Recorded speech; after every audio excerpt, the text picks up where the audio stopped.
Good morning. Welcome back to my channel. ಹೇಗಿದ್ದೀರಾ ಎಲ್ಲರೂ? ಚೆನ್ನಾಗಿದ್ದೀರಾ ಅಂತ ಭಾವಿಸ್ತಾ ಇವತ್ತಿನ ನನ್ನ ವ್ಲಾಗನ್ನು ಶುರು ಮಾಡ್ತಾ ಇದ್ದೀನಿ. ಬೆಳಗ್ಗೆ 10 ರೂಗೆ ಸಿಗುವಂತಹ ನ್ಯೂಸ್ ಪೇಪರ್ ಸಂಜೆ KG 10 ರೂನಂತೆ ಮಾರಾಟವಾಗುತ್ತೆ. ವಸ್ತು ಅಮೂಲ್ಯವಾದದ್ದಲ್ಲ, ಸಮಯ ಅಮೂಲ್ಯವಾದದ್ದು. ಹಾಗಾಗಿ ಸಮಯಕ್ಕೆ ಬೆಲೆ ಕೊಡಿ, ಆಗ ಯಶಸ್ಸು ತಾನಾಗಿಯೇ ಬರುತ್ತೆ ಅಂತ ಹೇಳ್ತಾ ಇವತ್ತು ರುಚಿಯಾದಂತಹ ಒಂದು ಸೋಯಾ ಪಲಾವನ್ನು ಮಾಡೋದನ್ನು ತಿಳಿಸ್ಕೊಡ್ತೀನಿ. ಬನ್ನಿ ಹೇಗೆ ಮಾಡೋದು ಅಂತ ನೋಡೋಣ. ರುಚಿ ಅಂತೂ ತುಂಬಾ ಚೆನ್ನಾಗಿ ಬರುತ್ತೆ. ಇವಾಗ ಸೋಯಾ ಚಂಕ್ಸನ್ನು ಯಾವ ರೀತಿಯಾಗಿ ಯೂಸ್ ಮಾಡ್ಕೋಬೋದು ಅನ್ನೋವಂಥ ಐಡಿಯಾಸ್ ಇರಲ್ಲ. ಸೊ ಹಾಗೆಯೇ ಅದು ಸೋಯಾ ಚಂಕ್ಸ್ ಹೈ ಪ್ರೋಟೀನನ್ನು ಸಹ ಹೊಂದಿರುತ್ತೆ. ಹಾಗಾಗಿ ಈ ರೀತಿಯೆಲ್ಲ ನಾವು ಪಲಾವನ್ನು ಯೂಸ್ ಮಾಡೋವಂಥ ಟೈಮಲ್ಲಿ ಸ್ವಲ್ಪ ರೈಸನ್ನು ಕಡಿಮೆ ಮಾಡಿಕೊಂಡು ಸೋಯಾ ಚಂಕ್ಸನ್ನು ಯೂಸ್ ಮಾಡ್ಕೋಬೋದು. ಇವಾಗ ಹೇಗೆ ಪ್ರಿಪೇರ್ ಮಾಡೋದು ಅಂತೇಳಿ ನೋಡೋಣ. ಮೊದಲಿಗೆ ನಾನಿಲ್ಲಿ ಸ್ಟವನ್ನು ಆನ್ ಮಾಡಿಕೊಂಡು ಒಂದು ಪಾತ್ರೆಯಲ್ಲಿ ನೀರನ್ನು ಕಾಯೋದಕ್ಕೆ ಇಡ್ತಾ ಇದ್ದೀನಿ. ಮೊದಲಿಗೆ ಸೋಯಾ ಚಂಕ್ಸನ್ನು ನಾವು ಸ್ವಲ್ಪ ಬಿಸಿ ನೀರಲ್ಲಿ ಹಾಕಿ ಇಡಬೇಕಾಗುತ್ತೆ. ಯಾಕಂತ ಹೇಳಿದ್ರೆ ಒಂಥರ ಸ್ಮೆಲ್ಲು ಚೆನ್ನಾಗಿ ಅನಿಸಲ್ಲ. ಹಾಗಾಗಿ ಫಸ್ಟು ಸ್ವಲ್ಪ ಬಿಸಿನೀರಲ್ಲಿ ನೆನೆಸಿ ಅದಾದ ನಂತರ ತೆಗಿಬೇಕಾಗುತ್ತೆ. ಹಾಗಾಗಿ ಇವಾಗ ನೀರು ಚೆನ್ನಾಗಿ ಕಾದಿದೆ. ನೀರು ಚೆನ್ನಾಗಿ ಕಾದಾದ ನಂತರ ನಾನಿಲ್ಲಿ ಸೋಯಾ ಚಂಕ್ಸನ್ನು ಅದರಲ್ಲಿ ಹಾಕ್ತಾ ಇದ್ದೀನಿ. ನೀರು ಚೆನ್ನಾಗಿ ಕುದಿ ಬಂದ ಮೇಲೆ ನೀರನ್ನು ಮತ್ತೆ ಕುದಿಸೋವಂಥ ಅವಶ್ಯಕತೆ ಏನೂ ಇರಲ್ಲ. ಇವಾಗ ಫ್ಲೇಮನ್ನು ಆಫ್ ಮಾಡ್ಕೊಬಿಡೋಣ. ಅದಾದ ನಂತರ ನಾನು ಸೋಯಾ ಚಂಕ್ಸನ್ನು ಇಲ್ಲಿ ಹಾಕ್ಕೊಳ್ತಾ ಇದ್ದೀನಿ. ನಾನು ಸ್ವಲ್ಪನೇ ದೊಡ್ಡದು ಸೋಯಾ ಚಂಕ್ಸ್ ಇತ್ತು, ಅದನ್ನು ಯೂಸ್ ಮಾಡ್ತಾ ಇದ್ದೀನಿ. ಹಾಗೆ ಬಟಾಣಿ ಕಾಳು ರೀತಿ ಸ್ಮಾಲ್ ಆಗಿರೋದು ಸಹ ಇತ್ತು. ಎರಡನ್ನೂ ಸೇರಿಸಿ ನಾನು ಯೂಸ್ ಮಾಡ್ತಾ ಇದ್ದೀನಿ. ನೀವು ಯಾವುದಿದೆಯೋ ಅದನ್ನು ಯೂಸ್ ಮಾಡ್ಕೊಳ್ಳಿ. ದೊಡ್ಡದು ಸೋಯಾ ಚಂಕ್ಸ್ಗಿಂತ ಈ ಬಟಾಣಿ ಥರ ಇರುತ್ತಲ್ಲ ಅದು ತುಂಬ ಚೆನ್ನಾಗಿ ಅನಿಸುತ್ತೆ. ಈಗ ಅದನ್ನು ಒಂದು 10 ನಿಮಿಷಗಳ ಕಾಲ ನೆನೆಯೋದಕ್ಕೆ ಬಿಟ್ಬಿಡೋಣ. ಇದಾದ ನಂತರ ನಾನಿಲ್ಲಿ ಶುಂಠಿ ಬೆಳ್ಳುಳ್ಳಿ ಪೇಸ್ಟನ್ನು ರೆಡಿ ಹಾಕೋದಕ್ಕಿಂತ ಈ ರೀತಿ ಸ್ವಲ್ಪ ಕೈಯಲ್ಲೇ ಸ್ಮ್ಯಾಶ್ ಮಾಡಿಕೊಂಡ್ರೆ ಚೆನ್ನಾಗಿರುತ್ತೆ. ಹಾಗಾಗಿ ಇದನ್ನು ಸಹ ನಾನಿಲ್ಲಿ ಕುಟ್ಕೊಳ್ತಾ ಇದ್ದೀನಿ. ಮೊದಲಿಗೆ ಒಂದು ಬೆಳ್ಳುಳ್ಳಿಯನ್ನು ನಾನಿಲ್ಲಿ ಸೇರಿಸ್ಕೊಳ್ತೀನಿ. ಅದಾದ ನಂತರ 1 ಇಂಚಷ್ಟು ಶುಂಠಿಯನ್ನು ಸೇರಿಸ್ಕೊಳ್ತೀನಿ. 7 ರಿಂದ 8 ಹಸಿಮೆಣಸಿನಕಾಯನ್ನು ಸಹ ನಾನಿಲ್ಲಿ ಸೇರಿಸ್ಕೊಳ್ತಾ ಇದ್ದೀನಿ ಖಾರಕ್ಕೆ ಅಂತೇಳಿ. ಖಾರದ ಪುಡಿ ಯೂಸ್ ಮಾಡ್ಕೊಳ್ತೀನಿ ಅನ್ನೋರು ಖಾರದ ಪುಡಿಯನ್ನು ಯೂಸ್ ಮಾಡ್ಕೋಬೋದು. ಹಸಿಮೆಣಸಿಕಾಯನ್ನು ಸೇರಿಸಿ ಕುಟ್ಕೊಂಡು ಪೇಸ್ಟ್ ಮಾಡಿಕೊಂಡ್ರೆ ಇದನ್ನು ಸಹ ಟೇಸ್ಟು ಡಿಫ್ರೆಂಟಾಗಿರುತ್ತೆ. ಇದನ್ನು ಮಿಕ್ಸಿಯಲ್ಲೂ ಸಹ ಹಾಕಿ ಮಾಡ್ಕೋಬೋದು. ಆದರೆ ಈ ರೀತಿಯಾಗಿ ಕುಟ್ಕೊಳ್ಳೋದ್ರಿಂದ ಚೆನ್ನಾಗಿರುತ್ತೆ ಅಂಥೇಳಿ ನಾನು ಈ ರೀತಿಯಾಗಿ ರೆಡಿ ಮಾಡ್ಕೊಳ್ತಾ ಇದ್ದೀನಿ. ಇವಾಗ ಇದಾಯಿತು. ಇದಾದ ನಂತರ ನಾನಿಲ್ಲಿ 1 ಲೋಟದಷ್ಟು ಅಕ್ಕಿಯನ್ನು ನೀಟಾಗಿ ತೊಳೆದು ನಾನು ಬಾಸುಮತಿ ರೈಸನ್ನು ತಗೊಂಡಿದ್ದೀನಿ. ಅದನ್ನು ನೀಟಾಗಿ ತೊಳೆದು ನಾನು ಸೈಡ್ಗೆ ಎತ್ತಿಟ್ಕೊಳ್ತಾ ಇದ್ದೀನಿ. ರೈಸನ್ನು ಮೊದಲೇ ಪಲಾವ್ ರೆಡಿ ಮಾಡೋದಕ್ಕೆ ಶುರು ಮಾಡ್ತಾ ಇದ್ದೀವಿ ಅನ್ನೋದಕ್ಕೆ ಸ್ವಲ್ಪ ಹೊತ್ತು ಮುಂಚೆನೇ ನೆನೆಸ್ಕೊಂಡ್ರೆ ಸಾಕಾಗುತ್ತೆ. ತುಂಬ ಹೊತ್ತು ನೆನೆಸಿದ್ರೆ ಉದುರುದ್ರಾಗಿ ನಮಗೆ ಸಿಗೋದಿಲ್ಲ. ಹಾಗಾಗಿ ಬಟಾಣಿಯನ್ನು ನೈಟೇ ನೆನೆಸಿ ಇಟ್ಕೊಂಡಿದ್ದೆ. ನೆನೆಸಿದ್ದಂತಹ ಬಟಾಣಿಯನ್ನು ಸಹ ರೆಡಿ ಮಾಡಿ ಇಟ್ಕೊಳ್ತಾ ಇದ್ದೀನಿ. ಇದಾದ ನಂತರ ಸೋಯಾ ಚಂಕ್ಸ್ ಪಲಾವ್ಗೆ ಕೆಲವರು ತರಕಾರಿಯನ್ನು ಹಾಕೋದಿಲ್ಲ. ಆದರೆ ತರಕಾರಿ ಹಾಕೋದ್ರಿಂದ ಏನೂ ಸಹ ತೊಂದರೆ ಇಲ್ಲ. ಇಷ್ಟವಾಗಿರ್ತಕ್ಕಂಥ ತರಕಾರಿಗಳನ್ನ ಹಾಕ್ಬೋದು, ತುಂಬಾ ರುಚಿಯಾಗಿರುತ್ತೆ. ಇವಾಗ ಒಂದು 10 ನಿಮಿಷಗಳ ಕಾಲ ಆಗಿದೆ. ಇವಾಗ ಇದನ್ನು ಸಹ ಇವಾಗ ನಾವು ನೀರಿಗೆ ಹಾಕಿದ ನಂತರ ಇದು ಸ್ವಲ್ಪ ಉಬ್ಬಿರುತ್ತೆ. ಇವಾಗ ಇದರಲ್ಲಿರ್ತಕ್ಕಂಥ ನೀರನ್ನೆಲ್ಲ ನಾವು ಸ್ಕ್ವೀಸ್ ಮಾಡಿ ತೆಗಿಬೇಕಾಗುತ್ತೆ. ಬಿಸಿ ಇರುತ್ತೆ. ನಾವು ಯಾವಾಗ ಸ್ಕ್ವೀಸ್ ಮಾಡೋಕ್ಕೆ ಶುರು ಮಾಡ್ತೀವಿ ಒಳಗಡೆ ನೀರು ತುಂಬಾ ಬಿಸಿ ಇರುತ್ತೆ, ತುಂಬ ಸುಡ್ತಾ ಇರುತ್ತೆ. ಹಾಗಾಗಿ ನೋಡಿಕೊಂಡು ಮಾಡಿ.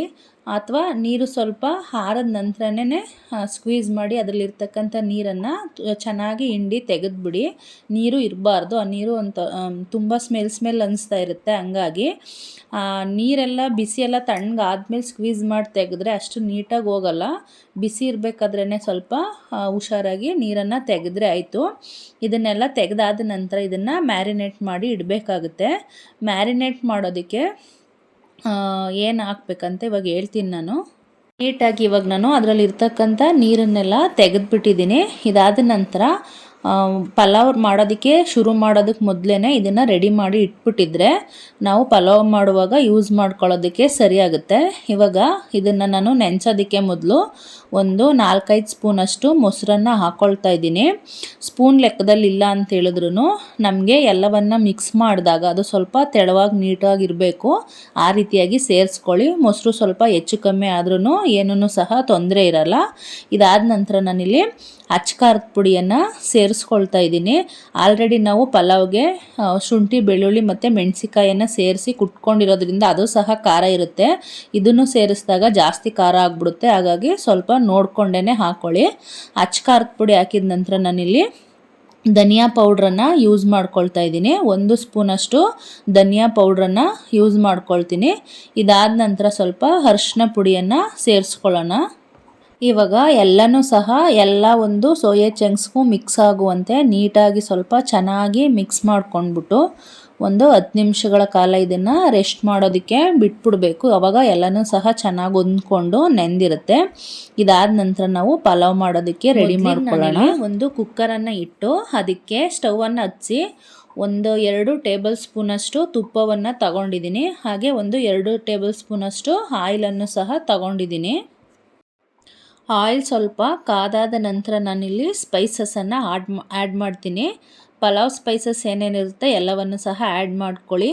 ಚಕ್ಕೆ, ಲವಂಗ, ಹಾಗೆ ಅನಾನಸ್ ಹೂವು ಮತ್ತು ಮರಾಠಿ ಮೊಗ್ಗು, ಹಾಗೆ ಜೀರಿಗೆ, ಪಲಾವ್ ಎಲೆ ಎಲ್ಲವನ್ನು ಸೇರಿಸ್ತಾ ಇದ್ದೀನಿ ನಾನು. ಇದಾದ ನಂತರ ಕಟ್ ಮಾಡಿ ಇಟ್ಕೊಂಡಿದ್ದಂತಹ ಈರುಳ್ಳಿಯನ್ನು ಸೇರಿಸ್ಕೊಳ್ತಾ ಇದ್ದೀನಿ. ಈರುಳ್ಳಿ ಸ್ವಲ್ಪ ಗೋಲ್ಡನ್ ಬ್ರೌನ್ ಆಗೋ ತನಕ ಚೆನ್ನಾಗಿ ಫ್ರೈ ಆಗಲಿ. ಇದಾದ ನಂತರ ನಾವು ತರಕಾರಿಗಳನ್ನು ಸೇರಿಸ್ಕೊಳ್ಳೋಣ. ಇವಾಗ ಇದು ಚೆನ್ನಾಗಿ ಫ್ರೈ ಆಗ್ತಾಯಿದೆ. ಫ್ರೈ ಆದ ನಂತರ ನಾನು ತರಕಾರಿಗಳನ್ನು ಸಹ ಇದ್ರ ಜೊತೆಲೇ ಸೇರಿಸ್ಕೊಳ್ತೀನಿ. ಈರುಳ್ಳಿ ಸ್ವಲ್ಪ ಗೋಲ್ಡನ್ ಬ್ರೌನ್ ಬರುವಷ್ಟು ಚೆನ್ನಾಗಿ ಫ್ರೈ ಆದ ನಂತರ ನಾನಿಲ್ಲಿ 2 ಟೊಮೊಟೊವನ್ನು ಸೇರಿಸ್ಕೊಳ್ತಾ ಇದ್ದೀನಿ. ಟೊಮೊಟೊ 2 ಸಾಕಾಗುತ್ತೆ.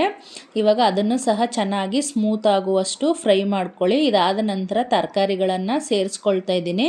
ಇಲ್ಲಿ ನಾನು ನವಿಲುಕೋಸು, ಬೀನ್ಸು ಹಾಗೆ ಕ್ಯಾರೆಟನ್ನು ತಗೊಂಡಿದ್ದೀನಿ. ಬೇಕಂತ ಹೇಳಿದ್ರೆ ಆಲೂಗೆಡ್ಡೆಯನ್ನು ಸಹ ನಾವಿಲ್ಲಿ ಸೇರಿಸ್ಕೋಬೋದು. ಟೇಸ್ಟು ತುಂಬ ಚೆನ್ನಾಗಿರುತ್ತೆ ಆಲೂಗೆಡ್ಡೆ ಹಾಕ್ಕೊಂಡ್ರೂ ಸಹ. ಇವಾಗ ಎಲ್ಲವನ್ನು ಸೇರಿಸಿ ಚೆನ್ನಾಗಿ ಒಂದೊಳ್ಳೆ ಮಿಕ್ಸ್ ಮಾಡಿಕೊಂಡು ಚೆನ್ನಾಗಿ ಫ್ರೈ ಮಾಡ್ಕೋಬೇಕು. ಎಣ್ಣೆಯಲ್ಲೇ ಸ್ವಲ್ಪ ಇದು ಚೆನ್ನಾಗಿ ಬೆಂದರೆ ರುಚಿ ತುಂಬ ಚೆನ್ನಾಗಿ ಬರುತ್ತೆ. ಹಾಗಾಗಿ ಚೆನ್ನಾಗಿ ಫ್ರೈ ಮಾಡ್ಕೊಳ್ಳಿ ತರಕಾರಿಗಳನ್ನೆಲ್ಲ. ಎಲ್ಲವನ್ನು ಹಾಕಿ ಫ್ರೈ ಮಾಡಾದ ನಂತರ ನಾನಿಲ್ಲಿ ಶುಂಠಿ ಬೆಳ್ಳುಳ್ಳಿ ಮತ್ತು ಹಸಿಮೆಣ್ಸಿಕಾಯಿನ ಕುಟ್ಟಿ ಇಟ್ಕೊಂಡಿದ್ನಲ್ಲ ಅದರ ಮಿಕ್ಸ್ಚರ್ನು ಸಹ ಸೇರಿಸ್ಕೊಳ್ತಾ ಇದ್ದೀನಿ. ಈರುಳ್ಳಿ ಆದವಾಗಲೇ ಶುಂಠಿ ಬೆಳ್ಳುಳ್ಳಿ ಪೇಸ್ಟನ್ನು ಸೇರಿಸ್ಬೋದು. ಆ ರೀತಿ ಮೊದಲೇ ಸೇರಿಸ್ಕೊಳ್ಳೋದ್ರಿಂದ ಅದು ತಳ ಹತ್ತುತ್ತೆ. ಹಾಗಾಗಿ ನಾನು ಈ ಹಂತದಲ್ಲಿ ಸೇರಿಸ್ಕೊಳ್ತೀನಿ. ಇದಾದ ನಂತರ ನೆನೆಸಿಟ್ಟಿದ್ದಂಥ ಬಟಾಣಿ ಹಾಗೆಯೇ ಸೋಯಾ ಚಂಕ್ಸನ್ನು ಸಹ ಸೇರಿಸ್ಕೊಂಡು ಮ್ಯಾರಿನೇಟ್ ಮಾಡಿದಂತಹ ಸೋಯಾ ಚಂಕ್ಸನ್ನು ಸಹ ಸೇರಿಸ್ಕೊಂಡು ಎಲ್ಲವನ್ನು ನೀಟಾಗಿ ಮಿಕ್ಸ್ ಮಾಡ್ಕೊಳ್ಳೋಣ. ಇದಾದ ನಂತರ ಕೊನೆಯಲ್ಲಿ ಇವಾಗ ರೈಸನ್ನು ಸೇರಿಸ್ಕೊಳ್ಳೋಣ. ರೈಸಲ್ಲಿದ್ದಂಥ ನೀರನ್ನೆಲ್ಲ ಸೋದಿಸ್ಕೊಂಡು ಅದಾದ ನಂತರ ರೈಸನ್ನು ಸೇರಿಸ್ಕೊಂಡು ಅದನ್ನು ಸಹ ಎಲ್ಲವನ್ನು ಚೆನ್ನಾಗಿ ಮಿಕ್ಸ್ ಮಾಡ್ಕೊಳ್ಳಿ. ಚೆನ್ನಾಗಿ ಮಿಕ್ಸ್ ಮಾಡಿಕೊಂಡು ಅದನ್ನು ಸಹ ಸ್ವಲ್ಪ ಎಣ್ಣೆಯಲ್ಲಿ ಫ್ರೈ ಮಾಡ್ಕೋಬೇಕು. ಇದಾದ ನಂತರ ಇವಾಗ ಕೊನೆಯಲ್ಲಿ ಸ್ವಲ್ಪ ಕೊತ್ತಂಬರಿ ಸೊಪ್ಪನ್ನು ಸಹ ಸೇರಿಸ್ಕೊಳ್ಳೋಣ. ಹಾಗೆಯೇ ರುಚಿಗೆ ತಕ್ಕಷ್ಟು ಉಪ್ಪನ್ನು ಸಹ ನಾವು ಹಾಕ್ಕೊಳ್ಳೋಣ. ಹಾಗೆಯೇ ಇಲ್ಲಿ ನಾನು ಪಲಾವ್ ಪೌಡ್ರನ್ನು ಸಹ ಹಾಕ್ಕೊಳ್ತಾ ಇದ್ದೀನಿ. Home made pulao powder. ನಾವು ಸ್ಪೈಸಸನ್ನು ಸೇರಿಸ್ಕೊಂಡಿರ್ತೀವಲ್ಲ ಅದು ಅಷ್ಟೊಂದು ಗಮ್ಮಂತ ವಾಸನೆ ಬರಲ್ಲ. ಈ ಪಲಾವ್ ಪೌಡ್ರ್ ಹಾಕಿದ್ಮೇಲೆ ಪಲಾವ್ ಟೇಸ್ಟ್ ಬರ್ತಕ್ಕಂಥದ್ದು. ಇವಾಗ ಎಷ್ಟು ನೀರು ಬೇಕು 1:2 ರೇಷಿಯೋಲ್ಲಿ ನಾನು ನೀರನ್ನು ಸೇರಿಸ್ಕೊಳ್ತಾ ಇದ್ದೀನಿ. ಎಲ್ಲ ನೀರೆಲ್ಲ ಹಾಕ್ಕೊಂಡಾದಮೇಲೆ ಕೊತ್ತಂಬರಿ ಸೊಪ್ಪನ್ನು ಹಾಕಿ ಹಾಗೆ ರುಚಿಗೆ ತಕ್ಕಷ್ಟು ಉಪ್ಪನ್ನು ಹಾಕಿ ಸ್ವಲ್ಪ ಕುದಿಯೋದಕ್ಕೆ ಬಿಡೋಣ. ಕುದಿ ಬಂದಾದ ನಂತರ ಲಿಡ್ಡನ್ನು ಕ್ಲೋಸ್ ಮಾಡೋದ್ರಿಂದ ಪಲಾವು ತಳ ಹತ್ತಲ್ಲ. ನಾವು ಕುದಿ ಬರೋದಕ್ಕೆ ಮೊದಲೇ ಎಲ್ಲವನ್ನು ನೀಟಾಗಿ ಮಿಕ್ಸ್ ಮಾಡ್ದಿರ ಲಿಡ್ಡನ್ನು ಕ್ಲೋಸ್ ಮಾಡಿಬಿಟ್ರೆ ಪಲಾವ್ ಫುಲ್ಲು ತಳ ಹತ್ತತ್ತೆ, ಹಾಗೆ ಟೇಸ್ಟೇ ಚೇಂಜ್ ಆಗಿಬಿಡುತ್ತೆ. ಇನ್ನೊಂದು ಲಿಡ್ಡು ಕ್ಲೋಸ್ ಮಾಡೋದಕ್ಕೆ ಮುಂಚೆನೇ ಕಸೂರಿ ಮೇಥಿಯನ್ನು ಸಹ ಸೇರಿಸಿ ಚೆನ್ನಾಗಿ ಮಿಕ್ಸ್ ಮಾಡಿಬಿಟ್ಟು ಲಿಡ್ಡನ್ನು ಕ್ಲೋಸ್ ಮಾಡಿಕೊಂಡು 2 ವಿಷಲ್ ಬರ್ಸಿದ್ರೆ ಪಲಾವ್ ರೆಡಿ ಆಗುತ್ತೆ. ಇವಾಗ 2 ವಿಷಲ್ ಬಂದಿದೆ, ಪಲಾವ್ ಸಹ ರೆಡಿಯಾಗಿದೆ. ಇವಾಗ ನಾನು ಪ್ಲೇಟ್ಗೆ ಸರ್ವ್ ಮಾಡಿ ಅದನ್ನು ತೋರಿಸ್ತಾ ಇದ್ದೀನಿ.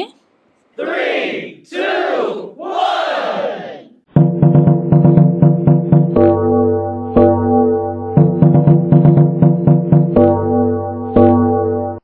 ಟೇಸ್ಟ್ ಅಂತೂ ತುಂಬ ಚೆನ್ನಾಗಿ ಬಂದಿತ್ತು. ಹಾಗೆ ಪಲಾವ್ ತುಂಬ ಉದುರುದ್ರಾಗೇ ಬಂದಿತ್ತು. ಸೋಯಾ ಚಂಕ್ಸನ್ನು ಜಾಸ್ತಿ ಯೂಸ್ ಮಾಡ್ಕೊಳ್ಳೋದ್ರಿಂದ ಒಂದೊಂದು ತುತ್ತಲ್ಲೂ ಸಹ ಒಂದೊಂದು ಬೈಟಲ್ಲೂ ಸಹ ಸೋಯಾ ಚಂಕ್ಸ್ ಸಿಗೋದ್ರಿಂದ ಅದ್ರ ರುಚಿ ತುಂಬಾ ಚೆನ್ನಾಗಿ ಅನಿಸುತ್ತೆ.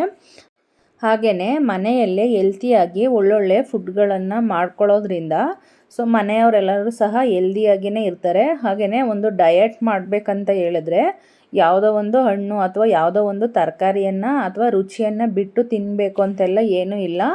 ಈ ರೀತಿಯಾಗಿ ಒಳ್ಳೆ ಫುಡ್ಗಳನ್ನು, ಒಳ್ಳೆ ಕ್ವಾಲಿಟಿ ಥಿಂಗ್ಸ್ಗಳನ್ನು ನಮ್ಮ ಫುಡ್ಡಲ್ಲಿ ಅಳವಡಿಸ್ಕೊಳ್ಳೋದ್ರಿಂದ ಡಯಟ್ ಕೂಡ ಆಗುತ್ತೆ, ಹಾಗೆ ಆರೋಗ್ಯನೂ ಸಹ ಉಳಿಯುತ್ತೆ.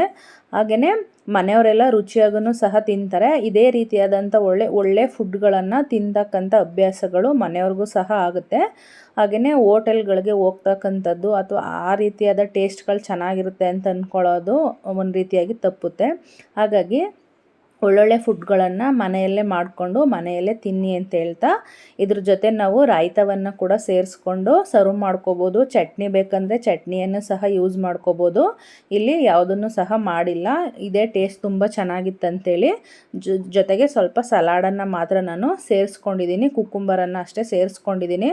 ಸೌತೆಕಾಯಿ ಜೊತೆ ಬೇಕು ಅಂತ ಹೇಳಿದ್ರೆ ನೀವು ಈರುಳ್ಳಿಯನ್ನು ಸಹ ತಗೋಬೋದು. ನಾನು ಹೇಳ್ಕೊಟ್ಟಂಥ ರೀತಿಯಲ್ಲಿ ಒಮ್ಮೆ ಟ್ರೈ ಮಾಡಿ ರುಚಿ ಹೇಗೆ ಬಂತು ಅಂತೇಳಿ ಕಮೆಂಟ್ ಮಾಡಿ. ಹಾಗೆಯೇ ನೀವು ಯಾವ ರೀತಿಯಾಗಿ ಸೋಯಾ ಚಂಕ್ಸನ್ನು ಯೂಸ್ ಮಾಡಿಕೊಂಡು ಪಲಾವನ್ನು ಮಾಡ್ತೀರಾ ಅನ್ನೋದನ್ನು ಸಹ ತಿಳಿಸಿ. ಒಬ್ಬೊಬ್ಬರ ಮನೆಯಲ್ಲಿ ಒಂದೊಂದು ರೀತಿಯಾಗಿ ಡಿಫ್ರೆಂಟಾಗಿ ಮಾಡ್ತಕ್ಕಂಥ ಒಂದು ಪದ್ಧತಿ ಇರುತ್ತೆ. ಇದು ಇಷ್ಟ ಆದರೆ ದಯವಿಟ್ಟು ಸಬ್ಸ್ಕ್ರೈಬ್ ಮಾಡಿ, ಹಾಗೆ ಫಾಲೋ ಮಾಡಿ.